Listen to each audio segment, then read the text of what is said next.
Hello and welcome to the Play-by-Play, a sports media talk show from the fine folks at Awful Announcing. It is Tuesday, January 6th, coming to you live at 2 p.m. Eastern Time. And moments before we get on the air, our topic of discussion today had a little wrinkle. We were coming on the air to discuss Matt Ryan's potential acceptance of a football operations position with the Atlanta Falcons, in addition to his CBS gig on the NFL Today. But apparently that is no more. Tom Pelissero, who reported just yesterday morning that Matt Ryan was looking to keep his CBS job in addition to the Falcons job, clarified his report that if he were to take the Falcons job, he would leave CBS. Nevertheless, this is a huge topic of discussion in our world. NFL broadcasters are increasingly taking jobs with teams, be those temporary consultant positions like Troy Aikman at ESPN, minority ownership positions like Tom Brady.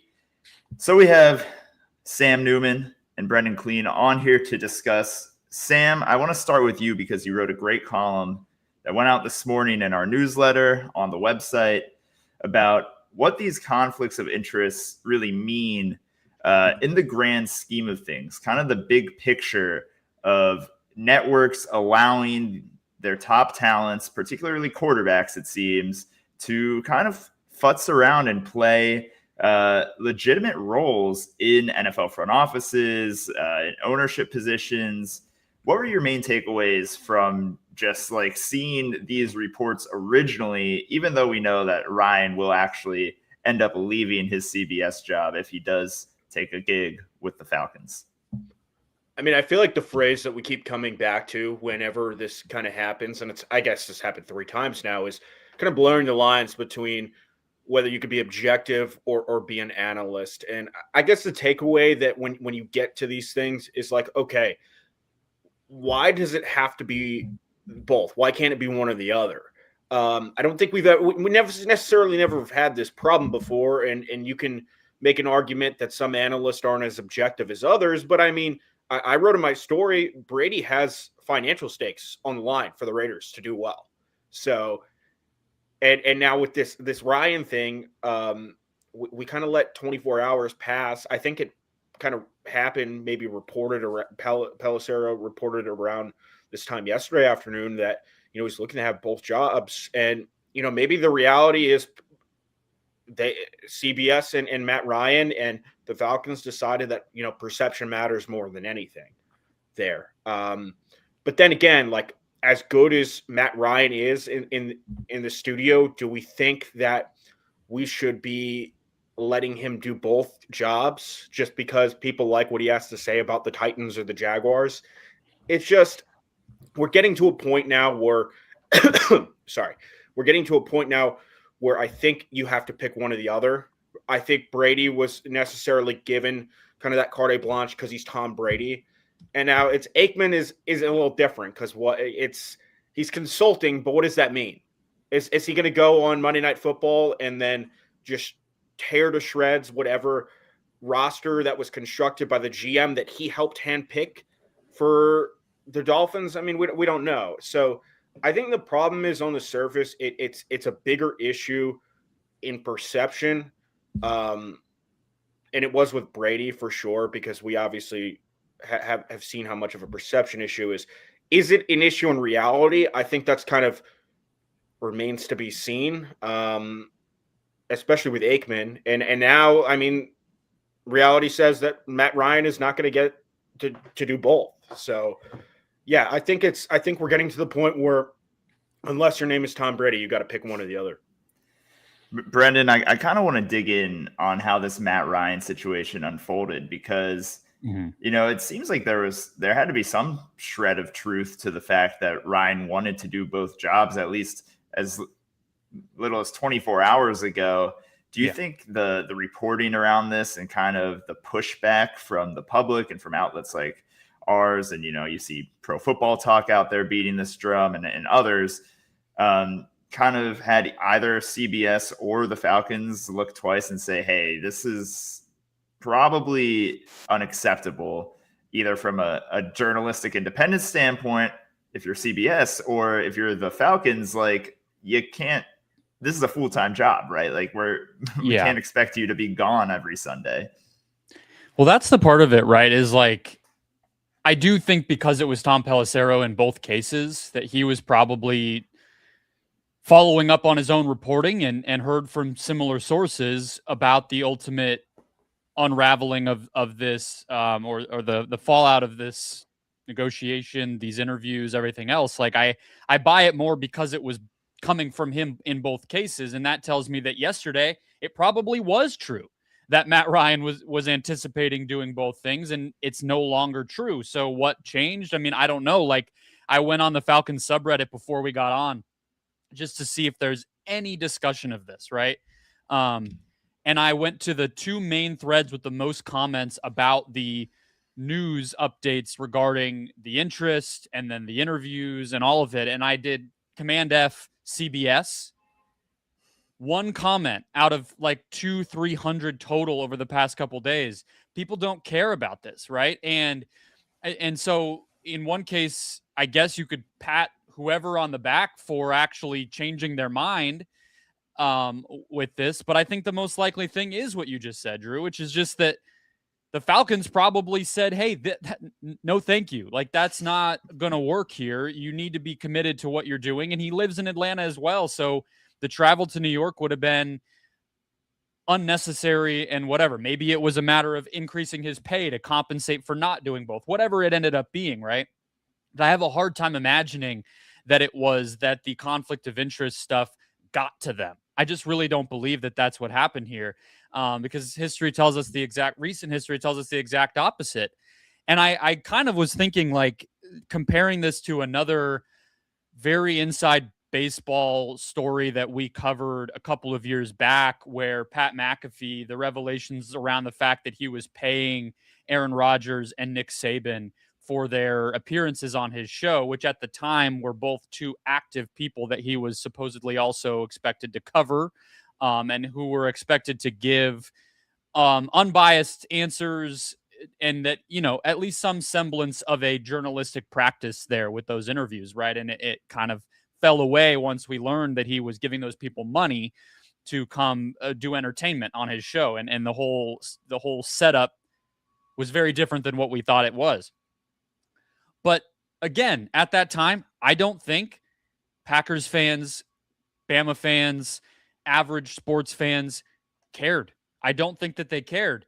And it kind of comes back to me, like, whether you're talking about CBS and I think the network side is the side that has to really hold the line on this stuff. It has to matter just because you make it matter. You just have to make a decision that it matters to you to erase the semblance of bias or getting an edge or manipulating the narrative. That you just have to commit to giving a shit about that stuff in order for it to have to be an industry-wide practice, for that narrative to go away. And if these networks don't care, fans won't care, and this will just be what happens. Like, it just has to matter because you, as a company that puts out news and information, has made a decision that it is something you care about. Sam, I want to get back to you because you kind of touched on this in your piece that, you know, if these broadcasters do have these relationships, these formal relationships with the NFL teams, this actually negatively impacts their ability to do their job, right? Like you mentioned, you know, they kind of ruined their relationship with any source outside the building. They ruin, obviously, the reputation of objectivity. Can you explain more, like, why this is really negative just from a quality standpoint for these networks to have some of their top broadcasters involved with teams like this? Well, yeah, I mean, if you go look at Ryan, I mean, just pretend for a second that, you know, he's getting information that Bill Cowher and Nate Burleson and James Brown are getting about something, and, you know, he can somehow use that for gain with the Falcons. I mean, at that point, you're just kind of like, what is he going to do with that information? It's like, we're just trusting him to not. But like we know how NFL teams operate. It's pretty cutthroat business. We can take people off their word, but at the end of the day, like if you're getting that information and people are going to give it to you, why not? So it kind of creates the perception that, there's a double-edged sword there. And I think we've seen it with Brady already. There was restrictions put in place. Those restrictions have been relaxed, but people are definitely on guard on what they share with Tom Brady because they know. I mean, do you think that right now, if he's in a production meeting, that somebody on their team, if he talks with the head coach, is going to be like, wow, we really like this offense coordinator. He's young and upcoming head coach. Well, maybe they want to keep that coordinator and they don't want Brady to go hire that head coach. So, yeah, I mean, I just think that for all of these teams, it doesn't really make sense to talk to these guys, and then it makes their job harder, and then it makes the networks in turn look worse. Well, not only that, it's just like now if you're Tom Brady, you have less information than you would have had prior if you didn't have a relationship with the team, right? And that affects us, the viewers, because we're not getting, the level of coverage that you might get from someone that is just not involved with the team in that capacity. I feel like too, like we heard the Brady thing was much more of a story last year and early this year, right? And it's kind of dissipated because those restrictions went away. It's less of a story. It's not new anymore. And I think honestly, the Raiders are just so bad that people have a hard time getting too riled up about any purported advantage that they're getting, right? And it's just kind of, it's silly to make that argument too aggressively. But this week we hear like they basically just come out and say it, like he has been involved all along, and we know like Sam's saying, all these people did not. They were vocal about, hey, yeah, I'm not saying much to Tom if we do a production meeting this week, and that was pretty much out there last year. So on both sides of it, you're getting a worse version. And like I know I said my little informal research about the Falcons people caring. I wonder if Raiders fans care, because there's also an idea here that we're talking about it from the broadcast standpoint because that's what we care about, that's what we cover.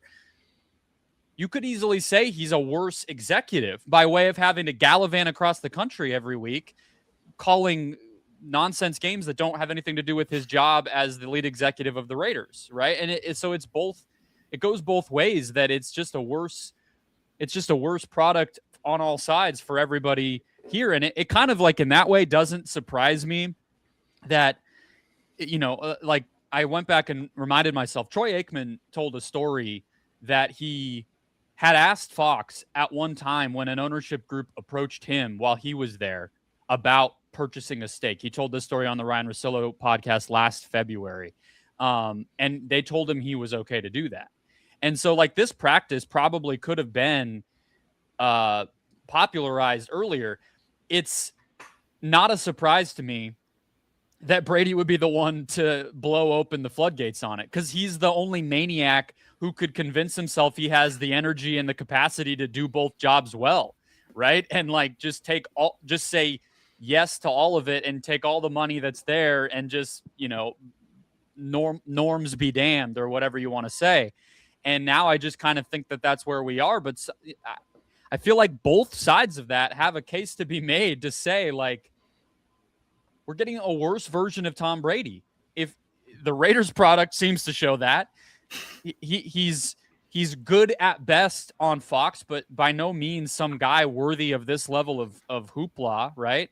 And it's just like, why? Again, it just has to take Fox or the equivalent of Fox down the line with whatever other next guy does this to say it's just not worth it. But for all these people right now, it seems that everybody thinks it's worth it.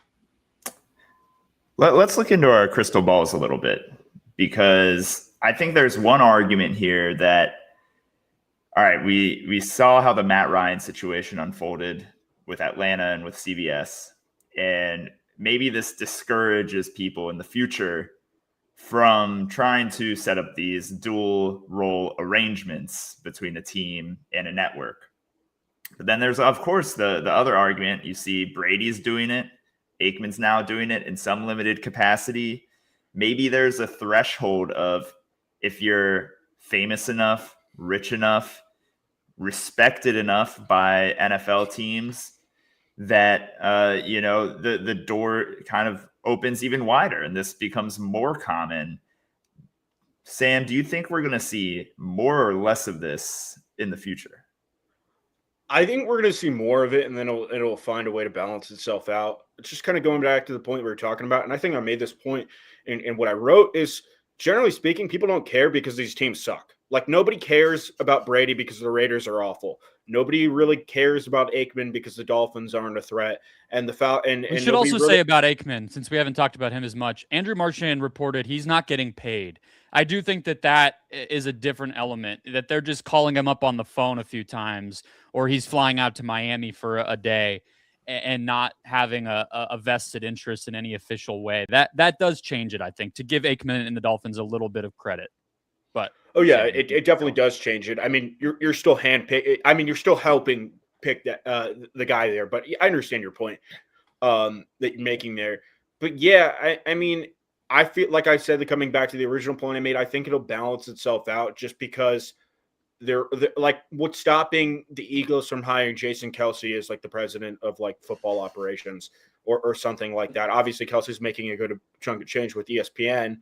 But I feel like right now, people just don't care. It's something that we in the industry, we care about. But as Brendan kind of highlighted with going through the Falcons Reddit, the fans don't really care.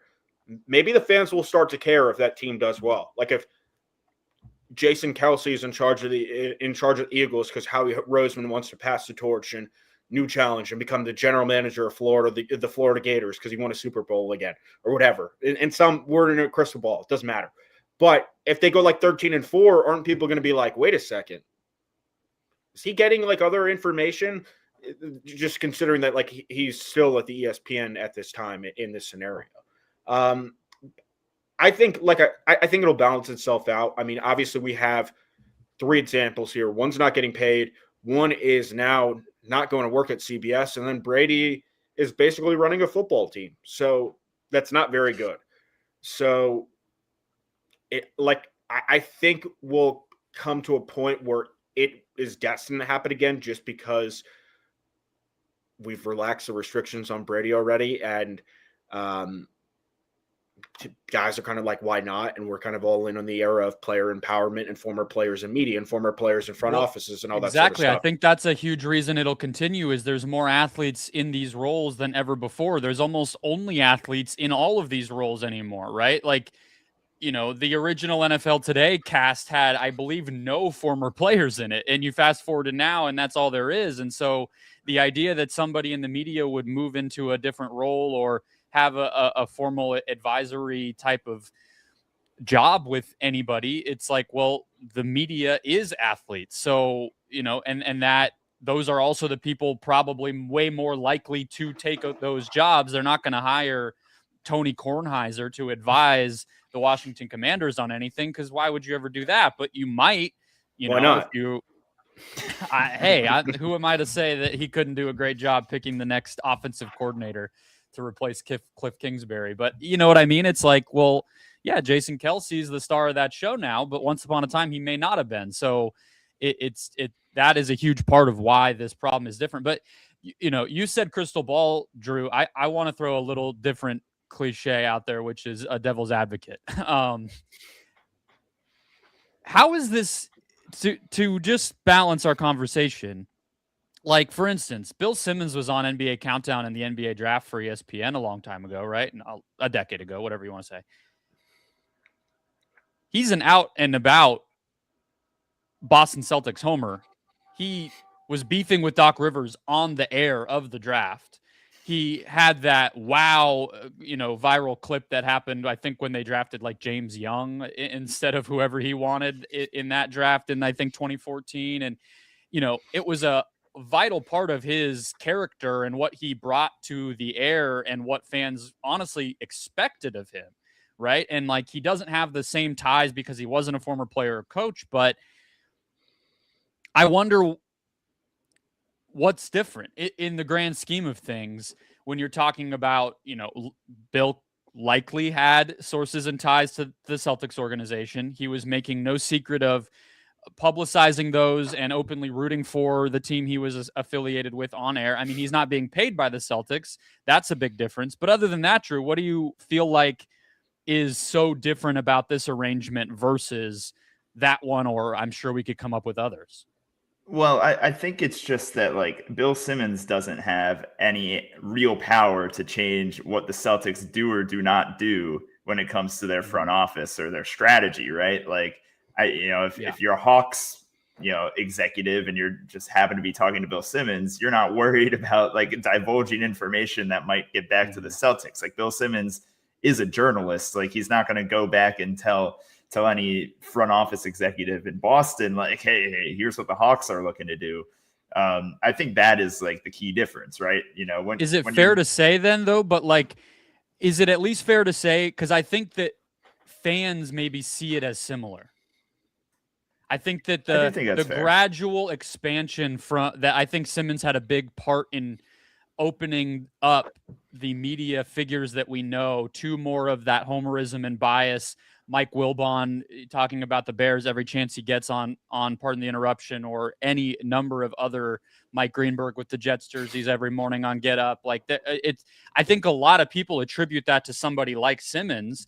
And I think that it is, you can draw a line, even if it's a pencil thin line, from that change in the 21st century of media to this, and maybe why fans can't quite get so worked up about it, because I think that there is a perception everybody's biased, everybody's just kind of out for their own. And what's really the difference now that Troy Aikman is helping the Dolphins replace their GM versus any of these other things that I'm seeing all the time? I think that is a part of, if I'm putting myself in the fan shoes, why they just sort of, cover their ears and turn on the TV each week anyway.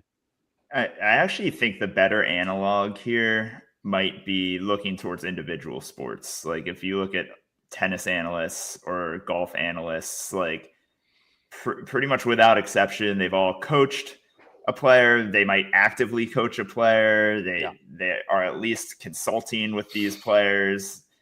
They're friendly with the players that are active. Like I think if you look towards those sports, that is where the overlap is pretty extreme. And I think most people would argue like it actually benefits in a lot of ways, the coverage of those sports, just because of the access they're getting.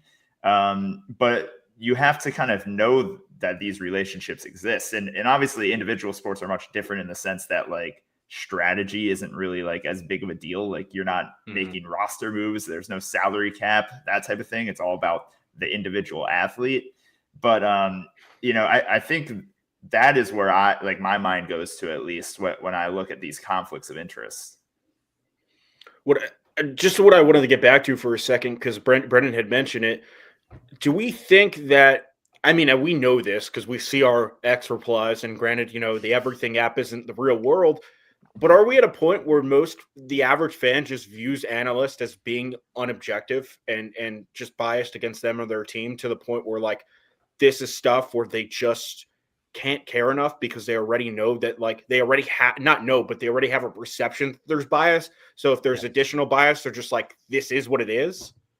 I think a not insignificant amount of fans think the whole entire entity of sports is rigged. So the idea that Troy Aikman is involved with the Dolphins is like, it just doesn't even register. It doesn't even matter because it's so much smaller than that. Not to lift that belief set up as like the whole thing we're talking about, but like I think that this gets at why the permission structure has been created, and why teams and networks are just going for it, and why the people like Tom Brady, who we also shouldn't keep out of blame, he's choosing to do this and has been pretty obstinate about it. We haven't heard from Matt Ryan, Troy Aikman either, but and the Aikman thing too, like it'll end. He'll only have called like 2 games while it's happening. Like I do think it's a little unique, but that's that I think is a big part of how this has happened. I think the other thing too, though, that I think is part of why who is calling a game or in the studio, which I would say previously were jobs that we understood were relatively not influential, and maybe we're stuffing them with more meaning than we would have in the past, is because, like you talked about some of those individual sports, Drew, tennis and golf have little to no regular journalistic coverage happening of them because places like Sports Illustrated and whatever else you would want to point to have been carved out and left for dead.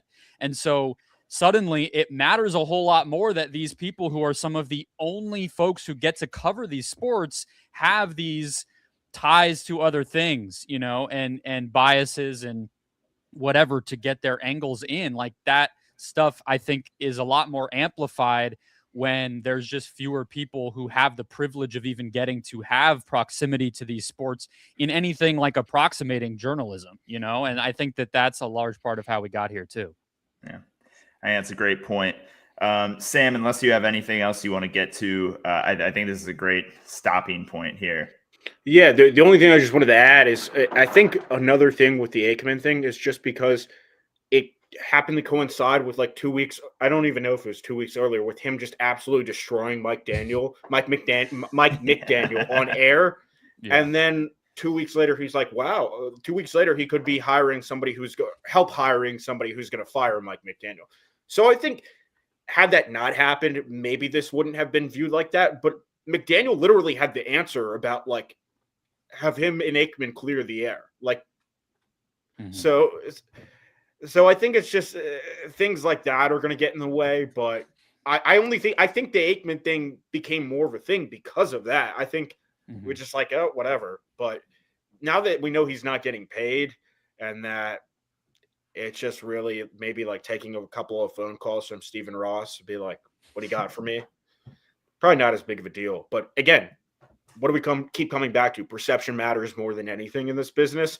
And if perception is what it is, it's hard to come back from that. Yeah. This is definitely a story that we probably haven't seen the end of, and we will be covering it beat by beat over at awfulannouncing.com. Thank you, Sam. Thank you, Brendan, for joining us on this episode of the Play-by-Play. Remember to like, subscribe, rate us wherever you get your podcasts, and we will see you one more time later this week.